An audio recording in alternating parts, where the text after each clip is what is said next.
Assalamualaikum warahmatullahi wabarakatuh. Perkenalkan, saya Nurul Fadila dari Program Studi Ilmu Komunikasi Konsentrasi Jurnalistik 2019. Saat ini saya akan mempresentasikan hasil penelitian saya yang berjudul Pengaruh Konten Akun Instagram Volkatif Terhadap Pemenuhan Kebutuhan Informasi, Studi Terhadap Followers Akun Instagram Volkatif. Bab 1, pendahuluan. Yang pertama ada latar belakang.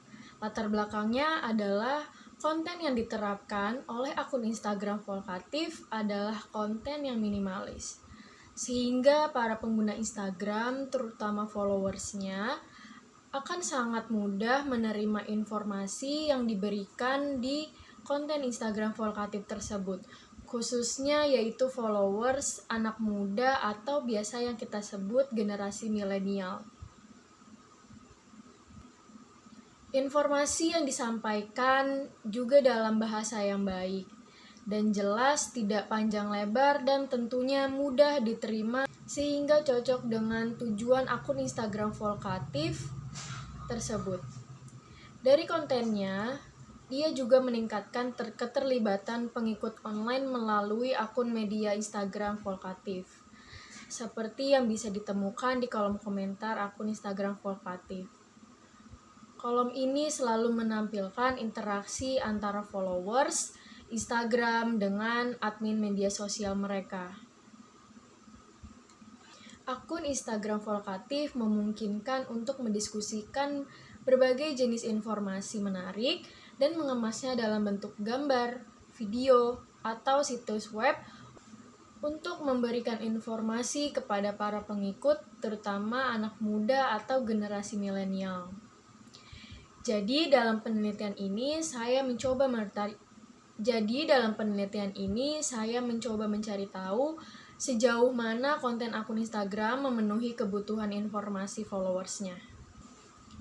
Yang kedua ada rumusan masalah. Berdasarkan latar belakang masalah yang sudah saya sebutkan tadi, maka dapat dirumuskan masalah sebagai berikut, yaitu seberapa besar pengaruh konten akun Instagram Volkatif terhadap pemenuhan kebutuhan informasi. Studi terhadap followers akun Instagram @volkatif. Yang ketiga, tujuan penelitiannya adalah untuk menggambarkan seberapa besar pengaruh konten Instagram Volkatif terhadap pemenuhan kebutuhan informasi. Yang keempat adalah manfaat penelitian. Adapun manfaat dari penelitian ini adalah yang pertama, secara teoritis, penelitian ini secara umum dapat memberikan referensi bagi perkembangan ilmu komunikasi. Dan manfaat dalam penelitian ini yaitu mengkaji mengenai pengaruh konten akun Instagram Volkatif terhadap pemenuhan kebutuhan informasi followersnya. Yang kedua, secara praktis, penelitian ini mampu memberikan sumbangan pikiran dan kontribusi kepada pembaca atau pihak manapun yang berkepentingan. Selanjutnya, bab 2, tinjauan pustaka. Yang pertama ada penelitian terdahulu. Pada penelitian ini saya mengumpulkan beberapa penelitian yang lebih dahulu dilakukan yang dianggap memiliki relevansi atau hubungan dengan permasalahan yang diangkat oleh penelitian saya.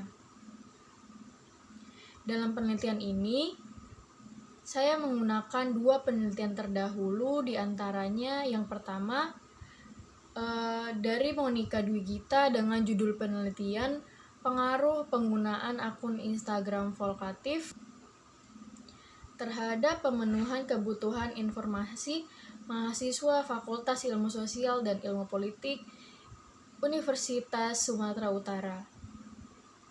Teori yang digunakan adalah teori uses and gratification dengan metodologi yang digunakan adalah kuantitatif. Hasil dari penelitiannya adalah pemenuhan kebutuhan informasi responden terpenuhi dengan menggunakan akun Instagram Volkatif. Informasi-informasi yang diperoleh tersebut memberikan manfaat dan dapat dan dapat memenuhi kebutuhan lainnya seperti kebutuhan memperoleh referensi dalam memecahkan masalah. Penelitian terdahulu yang kedua, Esther Vivi Anugrahi dengan judul penelitian persepsi pengguna Instagram terhadap akun media sosial Explore Temanggung. Teori yang digunakan dalam penelitian ini adalah teori new media dengan metodologi penelitian kualitatif. Hasil dari penelitian ini adalah persepsi followers terhadap akun Explore Temanggung adalah akun Explore Temanggung merupakan akun yang informatif, menarik, bermanfaat bagi followersnya. Akun Explore Temanggung memenuhi motif informasi bagi pengikutnya karena setiap informasi menyatakan bahwa mereka mendapatkan wawasan yang baru melalui foto, video, atau caption yang dipost oleh akun Explore Temanggung. Pesan yang disampaikan sudah sangat efektif. Hal ini juga merupakan salah satu faktor informan memiliki persepsi yang sama. Yang kedua, ada kajian teori. Teori yang saya gunakan adalah teori new media. Teori media baru adalah teori yang dikembangkan oleh Pierre Levy yang mengklaim bahwa media baru adalah teori yang membuatnya tetap terlibat dalam pengembangan media. Ada dua perspektif dalam teori media baru. Yang pertama, melihat interaksi sosial yang membedakan media menurut kedekatannya dengan interaksi tatap muka. Pierre Levy melihat World Wide Web atau WWW sebagai lingkungan informasi yang terbuka, fleksibel, dan dinamis yang kemungkinan orang untuk mengembangkan orientasi pengetahuan baru dan juga berpartisipasi dalam dunia demokratis untuk saling berbagi. Selanjutnya ada pengaruh. Pengaruh merupakan daya yang muncul dari sesuatu atau orang maupun benda yang berbentuk watak, kepercayaan, atau perbuatan seseorang. Pengaruh adalah suatu kekuatan yang berasal dari suatu benda atau orang dan juga merupakan gejala internal yang dapat menimbulkan suatu perubahan yang dapat berupa suatu keyakinan atau suatu perubahan. Dapat disimpulkan bahwa pengaruh adalah suatu kekuatan atau daya yang dapat berasal dari suatu objek, baik itu karakter seseorang, orang, objek, kepercayaan, atau tindakan yang dapat mempengaruhi lingkungan. Yang ketiga ada konten. Konten adalah informasi yang tersedia melalui media atau produk elektronik. Konten dapat mencakup teks, gambar, grafik, video, audio, dokumen, pesan, dan yang lainnya. Dengan kata lain, konten adalah segala sesuatu yang dapat dikelola dalam bentuk elektronik. Simar Mata 2011. Yang keempat, ada Instagram. Media sosial Instagram menurut Philip Kotler dan Kevin Keller 2012 adalah sarana bagi konsumen untuk berbagi informasi teks, gambar, audio, dan video dengan satu sama lain dan dengan perusahaan dan sebaliknya. Instagram merupakan bentuk media sosial yang paling umum digunakan oleh masyarakat di seluruh dunia. Instagram merupakan salah satu bentuk hasil dari kemajuan internet dan tergolong salah satu media sosial yang cukup digandrungi oleh khalayak. Instagram menitikberatkan kepada postingan foto dan video dari para penggunanya. Ciri khas ini yang membuat Instagram berbeda dengan media sosial pada umumnya. Yang kelima ada informasi. Menurut Sutarbi 2005, informasi adalah data yang diproses dalam format yang berarti bagi penerima dan yang nilainya dirasakan sebagai nilai nyata untuk pengambilan keputusan saat ini dan masa depan. Informasi adalah istilah yang tidak umum digunakan. Informasi tersebut dapat mencakup data mentah, data terstruktur, kapasitas saluran komunikasi, dan lain-lain. Dalam definisi ini, ada istilah khusus untuk asal-usul pembentukan informasi, yaitu data, dan tampaknya ada gunanya untuk pengelolaan data, yaitu menyatakan tujuan untuk pengambilan keputusan. Yang ketiga ada kerangka pikir. Kerangka pikir merupakan model konseptual yang di dalamnya menjelaskan suatu hubungan yang berkaitan antara satu variabel dengan variabel lainnya. Dalam penelitian ini terdapat dua variabel, yaitu variabel bebas dan variabel terikat. Pengaruh konten akun Instagram Volkatif menjadi indikator variabel bebas atau variabel X dari penelitian ini. Sedangkan pemenuhan kebutuhan informasi merupakan variabel Y. Yang keempat ada hipotesis. Hipotesis merupakan jawaban sementara dari rumusan penelitian.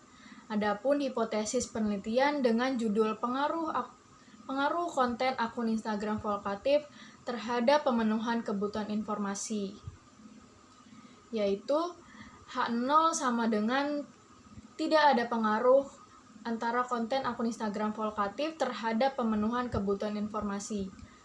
H1 sama dengan ada pengaruh konten akun Instagram Volkatif terhadap pemenuhan kebutuhan informasi. Selanjutnya, bab 3 metodologi penelitian. Yang pertama, pendekatan penelitian dan jenis penelitian. Metode penelitian yang digunakan dalam penelitian ini adalah metode kuantitatif. Pendekatan kuantitatif adalah suatu penelitian yang hasilnya disajikan dalam bentuk angka dan penjelasan dengan angka. Metode kuantitatif adalah metode ilmiah untuk memperoleh data yang valid yang bertujuan untuk menemukan, membuktikan, dan mengembangkan pengetahuan serta dapat digunakan untuk memahami, memecahkan, dan memprediksi masalah dalam bidang tertentu. Penelitian survei adalah penelitian yang memberikan batasan yang jelas pada data, sebab pengaruh yang dimaksud adalah kekuatan yang ada atau berasal dari sesuatu, orang, atau benda, yang membentuk kepribadian, kepercayaan, atau perilaku seseorang. Tujuan dari penelitian ini adalah untuk mengetahui seberapa besar pengaruh akun Instagram Volkatif terhadap pemenuhan kebutuhan informasi. Penelitian ini memberikan gambaran masalah dan menggunakan pendekatan eksplanatif untuk menemukan penjelasan atas fenomena tersebut. Penelitian ini menguji pengaruh variabel X yaitu konten Instagram Volkatif terhadap variabel Y yaitu pemenuhan kebutuhan informasi. Kedua ada objek penelitian dan subjek penelitian. Objek penelitian. Dalam Kamus Besar Bahasa Indonesia, objek penelitian adalah pokok pembicaraan atau hal atau orang yang menjadi pokok pembicaraan. Dengan kata lain, objek penelitian adalah fokus penelitian. Sehingga berbicara dengan objek penelitian, peneliti mendiskusikan dan menganalisis objek itu berdasarkan teori yang sesuai dengan objek penelitian. Objek yang dijadikan sumber dalam penelitian ini adalah akun Instagram Volkatif. Selanjutnya, subjek penelitian.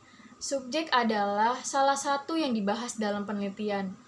Orang, benda, atau lembaga organisasi yang sifatnya dipelajari adalah sesuatu yang melekat atau termasuk dalam subjek penelitian.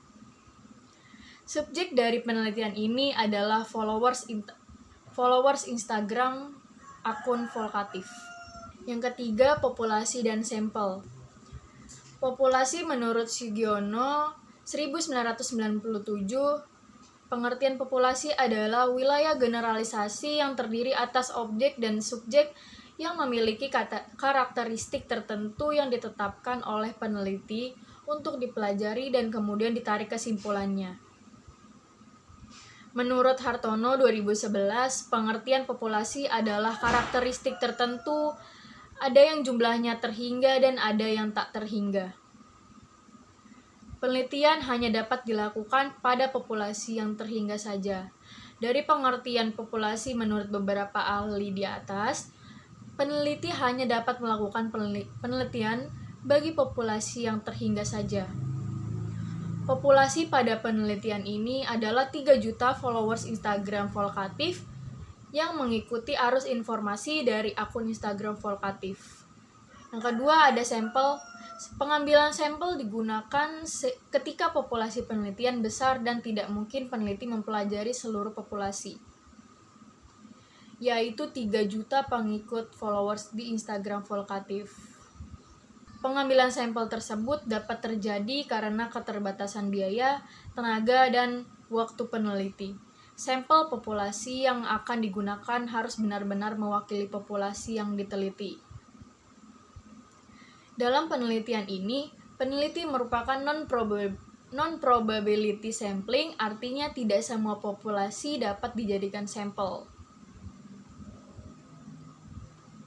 Dalam menentukan banyak sampel, peneliti menggunakan rumus Lovin dengan tingkat presisi 10% dengan rumus sebagai berikut. Hasil dari perhitungan rumus tersebut yang akan dijadikan sampel yaitu sebesar 100 orang followers akun Instagram Volkatif. Yang keempat, teknik sampling. Teknik dalam pengambilan sampel menurut Sugiono adalah teknik pengambilan data yang bertujuan untuk menentukan sampel yang akan digunakan dalam penelitian. Karena sampel yang dipilih merupakan pengikut Instagram Volkatif, maka dari itu teknik sampling yang akan digunakan dalam penelitian ini adalah non-probability sampling, yang merupakan teknik pengambilan sampel yang tidak semua anggota populasi memiliki kesempatan yang sama untuk dipilih menjadi sampel. Dikarenakan peneliti memiliki karakteristik dalam pengumpulan sampel, yaitu karakteristik yang pertama, satu merupakan pengikut aktif Instagram Volkatif, yang kedua berusia 17 hingga 25 tahun. Yang keenam, teknik analisis data. Yang pertama, uji instrumen. Menurut Sugiono 2013, instrumen penelitian adalah suatu alat yang digunakan untuk mengukur fenomena alam maupun sosial yang diamati. Sedangkan menurut Purwanto 2018, instrumen penelitian pada dasarnya alat yang digunakan untuk mengumpulkan data dalam penelitian. Instrumen penelitian dibuat sesuai dengan tujuan pengukuran dan teori yang digunakan sebagai dasar penelitian. Dalam operasional variabel, peneliti akan menggunakan tipe skala Likert pada data pengukuran. Pada penggunaan skala Likert, variabel yang akan diukur dijabarkan menjadi indikator-indikator variabel. Berdasarkan indikator-indikator tersebut, dirumuskan suatu pertanyaan atau pernyataan yang digunakan sebagai instrumen. Jawaban untuk setiap item instrumen dinilai dari sangat positif hingga sangat negatif menggunakan skala Likert. Selanjutnya ada uji validitas. Validitas merupakan indeks yang menunjukkan bahwa alat pengukur memberikan hasil pengukuran yang akurat sesuai dengan tujuan pengukuran atau benar-benar mengukur apa yang seharusnya diukur. Dalam penelitian ini, peneliti menggunakan SPSS sebagai sarana untuk menunjukkan kevalidan atau keaslian instrumen. Instrumen penelitian dapat dikatakan valid ketika instrumen tersebut dapat mengukur apa yang ingin diukur. Uji validitas harus dilakukan pada instrumen yang menggunakan teknik pengumpulan data berupa kuesioner. Yang terakhir, ada uji reliabilitas. Uji reliabilitas digunakan untuk mengetahui apakah suatu alat pengumpulan data menunjukkan tingkat presisi, akurasi, konsistensi, atau kestabilan tertentu ketika mengungkapkan gejala tertentu. Menurut Sugiono 2006. Reliabilitas merupakan ketepatan atau keakuratan dari suatu alat ukur dalam melakukan pengukuran instrumen penelitian. Dikatakan reliable jika perangkat tersebut dapat secara konsisten menghasilkan data penelitian karena dapat mengandalkan data yang konsisten. Purwanto 2018. Terima kasih. Sekian presentasi hasil penelitian saya. Wassalamualaikum warahmatullahi wabarakatuh.